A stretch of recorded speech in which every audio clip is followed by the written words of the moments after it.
The latest numbers show migrant encounters on the US-Mexico border have dropped.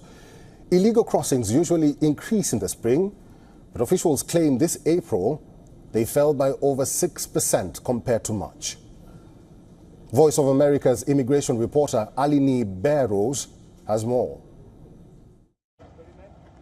Along the road, migrants walk near the steel fence that marks the border between the United States and Mexico at Sasabe, Arizona.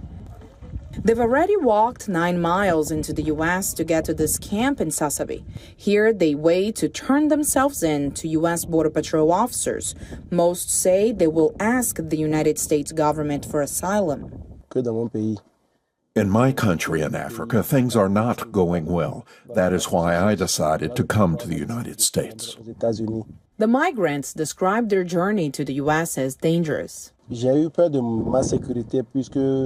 was afraid for my safety since in the forest in Panama it was not easy. We were walking in a big forest. It wasn't easy, but we made it.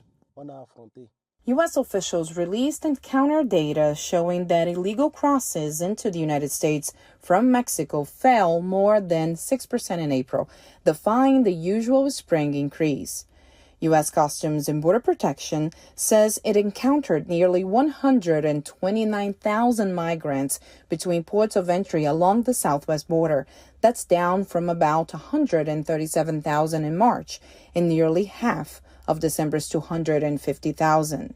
The U.S. government has largely attributed the decline in encounters to more enforcement in Mexico.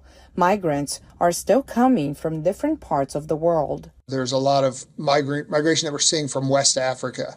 So these generally are languages and cultures that we're not familiar with, languages and cultures that the other migrants are not familiar with.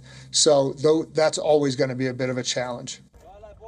But even with the lower figures, CBP officials say smugglers push migrants to the most isolated areas, like this one in the Tucson sector in Arizona. We have to get out to these very remote areas that don't have necessarily paved roads to get to. So we are getting out there best we can to get to them, triage them, determine if there's someone that's more vulnerable than the rest, and then get those populations out of there. Since May 2023, U.S. immigration officials deported more than 720,000 individuals. The majority had illegally crossed the southwest border. At the camp in Sasabe, humanitarian workers provide migrants with food and water. It used to be it was Mexico and Central America, and those people still come. But there are people from various countries in Africa, met people from Bangladesh, from India, from, I don't know, it's kind of a United Nations sort of a thing. The decrease in encounters hasn't slowed down the Republican criticism of how the Biden administration is handling immigration issues. If people think they can come illegally, they will come. U.S. officials say they will remain vigilant to understand the shifting migration patterns.